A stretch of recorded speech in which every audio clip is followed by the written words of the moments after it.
Olá, voltando aqui, vamos continuar com a questão anterior. Vamos só concluir e recapitular o que já foi falado dos 5 certos da administração da medicação. Quais são, então? Paciente certo, medicação certa, dose certa, via certa, hora certa. São os 5 acertos da medicação. Vamos voltar à questão e relembrar as outras opções. Então, os cuidados gerais na administração são, já falamos que o rótulo e o prazo de validade são importantes, certificar-se a respeito dos 5 acertos, acabamos de ver quais são os 5 acertos, certificar-se das indicações de controle hídrico, como assim? É simples, um paciente que ele é desidratado, ou um paciente que perdeu muito líquido, ou um paciente que teve uma hemorragia e precisa repor volemia, repor volume de líquido circulante, é um paciente que deve-se ter muito cuidado para fazer esta reposição, porque tudo tem que ser devidamente controlado. Não podemos, em um paciente que perdeu muito sangue ou muito líquido em determinada doença, tipo na cirrose hepática, que ele tem edema corporal, né? Ele perde muito líquido por conta da perda de proteína plasmática, né?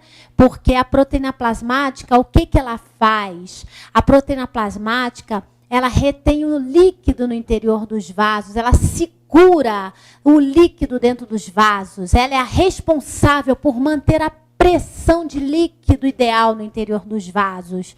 E quando o paciente tem uma doença no fígado, tipo cirrose, porque o fígado produz a proteína plasmática. Então, quando o paciente tem uma cirrose, o fígado deixa de produzir a proteína plasmática.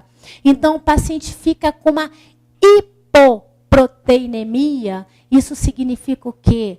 Ele perdeu aquela proteína que retém líquido nos vasos. Então, esse líquido vai extravasar dos vasos em forma de edema. Esse paciente ele vai ter anasarca, por outro lado, que é edema generalizado, por outro lado, ele vai ter uma hipovolemia, que se chama diminuição de volume dentro dos vasos. Para esses pacientes, nós não podemos repor líquido em grandes volumes, porque ele já é um paciente edemaciado.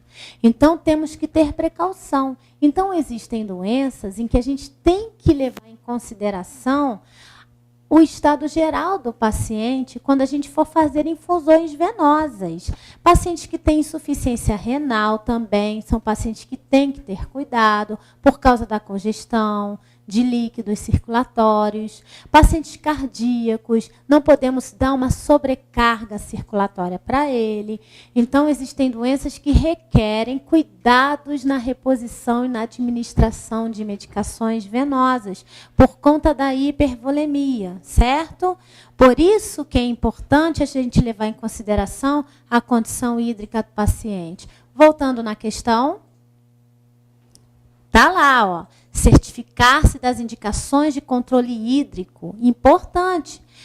Dietas, jejuns e suspensão de medicamentos anteriores. A gente tem que levar em consideração, se uma medicação foi suspensa, jamais podemos repeti-la sem a ordem de uma nova prescrição médica, certo?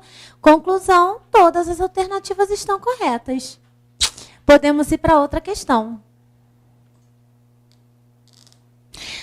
Olha, essa é muito interessante. Ao nascer, o bebê deve receber as seguintes vacinas: a BCG e a hepatite B, primeira dose.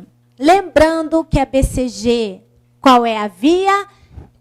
Intradérmica. E a hepatite B, qual é a via? Intramuscular. Que no recém-nascido, a via intramuscular de preferência é vasto lateral da coxa, certo? Então, essa aí estava muito fácil. A DPT e a poliomielite, a gente começa aos 2 meses de vida, não é verdade? Então, podemos ir para outra questão.